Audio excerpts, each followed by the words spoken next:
Okey, Assalamualaikum semua viewers. Okey, hari ni Kak Zaidah nak share resepi ayam sultanas. Rasa pun sedap. Dia rasa rempah-rempah ada masam sikit. Sebab ada yogurt. Sultanas ni adalah jenis kismis. Tok Sapan, ni lauk tak ada kena-mengena rasa air. Ini masak lemak cili padi serai, masak asam pedas serai, masak lauk kari serai. Tak payahlah. Dah pakai serai kan, nasi serai, cubalah masak lauk yang sedap tak pakai serai. Okey, kita nak tumis sebentar. Supaya dia layu puan. Okey, kita tunggu dia layu sebentar ya puan. Tunggu dia layu. Ini kita kena goreng sampai dia layu ya puan. Okey, kita nak kisar yang kita dah goreng ni tadi. Ya. Masukkan semua.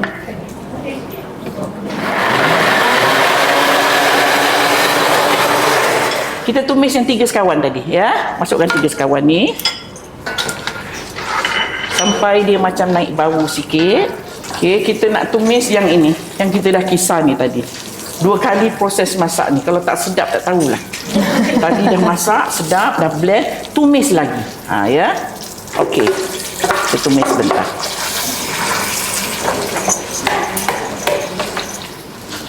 Okey, sampai dia naik bau lagi. Ni 2 kali proses masak ni puan. Lauk kita tahan lama. Lauk kita tak mudah basi lah.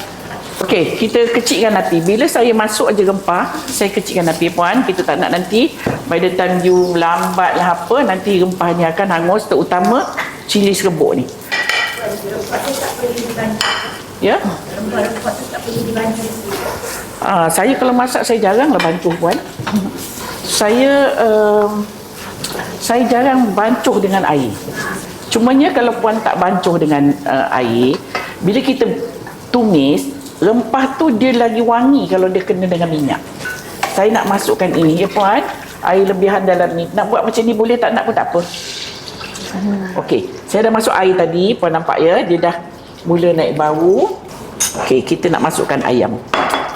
Ya. Okey, yang tanya Zuliati 25, ayam tu goreng dulu ke ya? Saya kalau masak, saya goreng dulu. Puan tak suka goreng, tak ada masalah. Terpulang. Okey, kita balik-balik. Saya kecilkan api dulu sebab dia dah ada rempah dalam dia ya.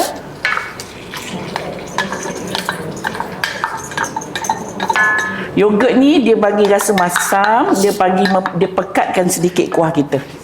Yogurt ni ya. Kemudian Kak Zaidah nak masukkan santan. Santan juga terpulang. Puan suka lemak-lemak, silakan. Tak suka sangat lemak, tak letak pun tak apa. Cuma lauk ni memang ada santan sikit. Ya. Kepekatan juga ikut masing-masing. Okey, kita nak masukkan garam.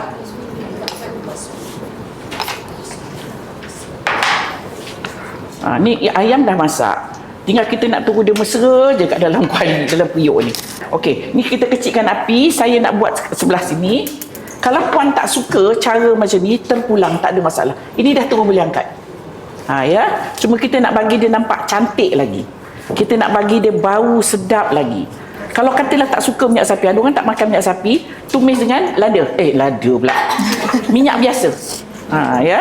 Saya nak tumis ini dulu. Kismis saya akan masuk kemudian.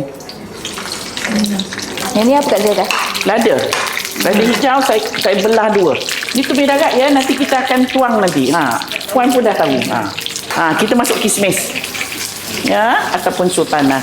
Masuk sultanas, api kena kecil, jangan lama-lama, nanti dia cepat tukar warna.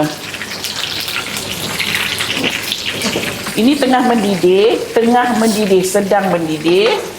Kita tuang yang kita dah dengan minyak-minyaknya semua. Ni yang panggil tumis darat. Kemudian tak perlu kita kacau-kacau, masuk ni. Tak suka daun ni, tukar daun sup. Ya. Ini daun apa Kak Zaidah? Ini daun kesum pula. Daun ketumbar. Ya. Okey, kita biarkan sebentar dan saya tutup periuknya. Ini rupa lauk kita puan yang dah masak. Alhamdulillah dah pun siap resepi kita hari ini, iaitu ayam sultanas buat tetamu Kak Zaidah. Untuk perempuan di luar sana, selamat mencuba.